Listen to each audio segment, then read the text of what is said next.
O, ito naman, pag-usapan natin itong si Senator Bato, mga kababayan. Ito nga po, sa pagsasalita nitong si Sara Duterte, nang siya daw po ay hindi a-attend sa SONA at siya daw po ay tinatalaga ang kanyang sarili bilang isang designated survivor.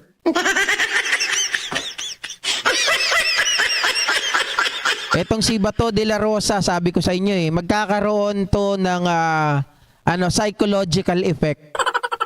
Hindi ko alam kung psychological effect lang, mga kababayan, or pa-eme-eme lang na mga to.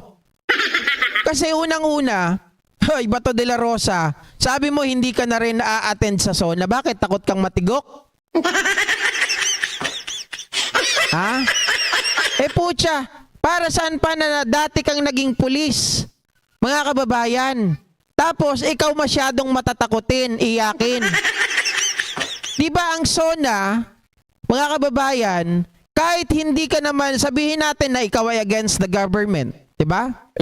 Alam naman natin yan Dahil ikaw naman talaga ay makadigong, against ka kay PBBM, pero sabihin na lang natin, mga kababayan, sino ba ang pinagsisilbihan mo talaga? Ngayon nakikita namin kung sino ang pinagsisilbihan mo. Di ba? Bukod sa wala ka ng yagba, di ba? Puro ka ulo. Wala namang laman. Ayan pa, matatakutin ka pa. Pero yung nagpatakot ka, mga kababayan, kaya nga sabi ko sa inyo, yung biro, yung bad joke na yun ni Sara Duterte, kung totoo man o bad joke yan, meron po yan magiging cost sa mga tao. Siyempre matatakot talaga sila na umattend sa SONA. Kaya nga, kung magiging konti ang tao na attend sa SONA or yung mga supporter na pupunta sa SONA, that is the effect ng ginawa ni Sara Duterte. Diba? Lalong-lalo na ngayon, mga ka-GP, na itong si presidential aspirant Ronald Trump ay, di ba, pinagtangkaan ng kanyang buhay at muntik ng madali. Yung kanyang tenga lang ang nasa pool, duguan. Di ba? So parang sinasabi natin, dapat mag-iingat talaga si Pangulong Bongbong Marcos ngayon. Dahil kung sa Amerika ay nakakalusot itong mga ito, mabuti na lang may counter sniper, edi dapat dito rin sa Pilipinas, hindi dapat magiging hindi dapat tayo maging kampante. Now, pag itong si Bato, dahil ayaw mong umattend sa SONA para sa tao na pinaglilingkuran mo dapat, putya, last mo na yan.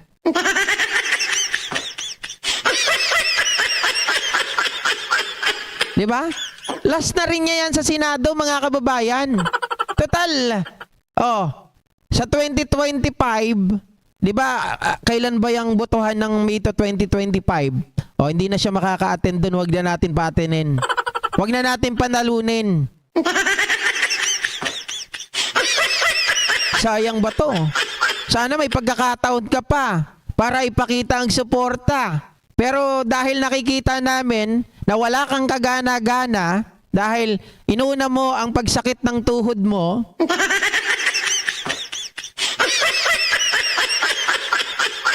hindi ako naniniwala, Mami B, na yun ay hindi bad joke. Ako ay naniniwala na talagang sila ay may plano. Diba? Naniniwala ako talagang pinagpaplanuhan nila ng masama si Pangulong Bongbong Marcos. Bakit? Bang itong si Basti Duterte nung una diba? Nagsalita na remember to what happened to Mussolini. Remember to what happened to the Romanov family. Sinasabi niyang ganun. At remember to what happened to your family way back 1986. And maybe, sabi niyang ganun, baka maramdaman mo kung ano ang sinasabi namin. Doon sa salita na yon, maliwanag na talagang nananakot, mga kababayan. Ewan ko ba kung bakit etong dapat solicitor under ba ng Solicitor General? Dapat ba nasa Solgen, mga kababayan, ang pagpapasya? Kasi I believe that was a threat, di ba? Maliwanag na threat ito. Kung yung sa aeroplano hijack, tapos yung anti-bomb law, di ba? Talagang super higpit nila. Ito pa kaya, Pangulo na, mga kababayan.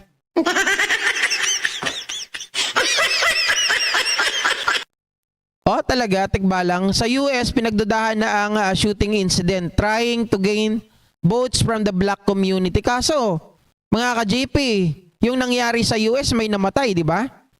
Yung sniper, tapos may civilian, tapos may nasugatan pa. So, iba yon. So, paano natin sasabihin na ito ay talagang ano lang, no? Propaganda lang. Dito sa atin, hindi na tayo kailangang lumayo. So, if it is, if it was happened, diba? It was happened to Donald Trump, possible din na mangyari kay Pangulong Bongbong Marcos to. So, again, mga kababayan, yung binitawan na salita ni VP Sara Duterte, that was not a bad joke for me. It is meant, diba? It is really meant na merong mangyayaring ganoon. Kasi, sabihin natin, paano mo nasabi, GP, na iyan ay pwedeng mangyari? Posible. Kasi nga, nangyari na noon sa Congress na may pinasabog sila na namatay nga itong mga tauhan ni Congressman Nograles, yung tatay ni Migs. Diba? Hindi siya napatay, pero napatay yung kanyang dalawang bodyguard. If I'm not mistaken, dalawa yon. So sabihin ng iba, hindi mangyayari yun kasi maraming gwardiya si Pangulong Bongbong Marcos, maraming PSG. Oh. Eh anong pinagkaiba, mga kababayan? 'Di ba? Eh paano kung ito ay nakatanim na? Anong magagawa ng mga PSG? So hindi po tayo dapat maging kampante doon. At dahil itong mga ito, kung titingnan natin, bakit natatakot si Bato? Hindi po pwedeng maging dahilan lamang yung masakit ang tuhod. 'Di ba? Hindi pwedeng maging maglalakad ka ba, Bato, mula sa inyo papunta doon sa Congress?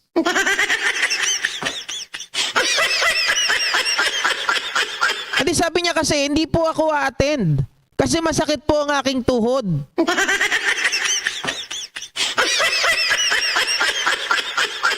Di ba? So, kung titingnan niyo mga kababayan, literal ito biro ko, sa totoo lang, na masakit ang kanyang tuhod. Hindi naman siya maglalakad, nakakotse naman siya. At ang Congress, mga kababayan, hindi naman ganun kalayo.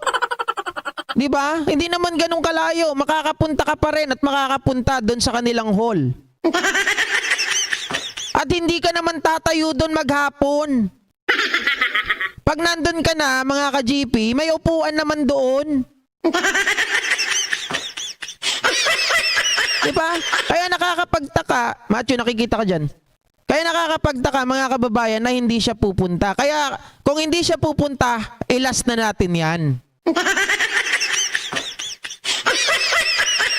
Kasi isipin nyo, nagbiro si Sara Duterte na siya ay magiging designated survivor. Although, tayo mga kababayan, Pilipinas to, wala tayong ganon na designated survivor. Pero, meron tayo under the successor, di ba, ng ating batas, si Sara talaga ang pwedeng pumalit kay Pangulong Bongbong Marcos pag nawala.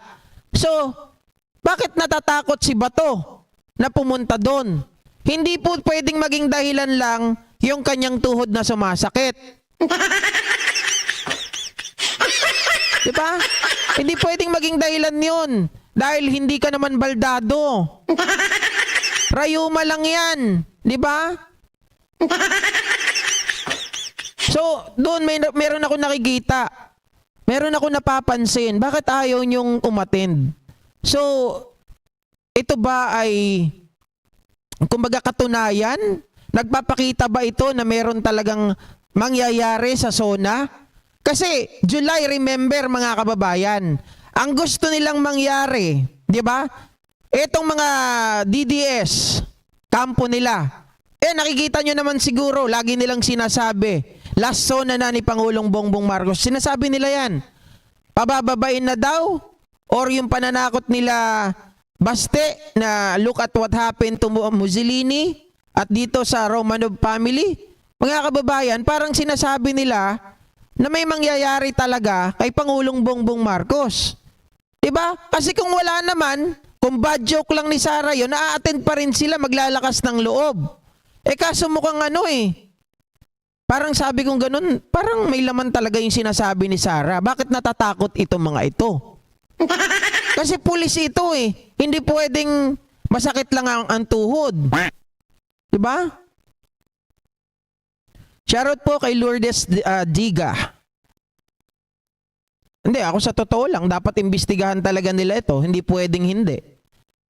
Diba? Hindi ito kalokohan at dapat pa-impeach na itong si Sarah, mga kababayan. Dahil para sa akin, that is impeachable offense. Diba? Impeachable yan. Hindi naman biro yun na, hindi. I am assigning myself as a designated survivor.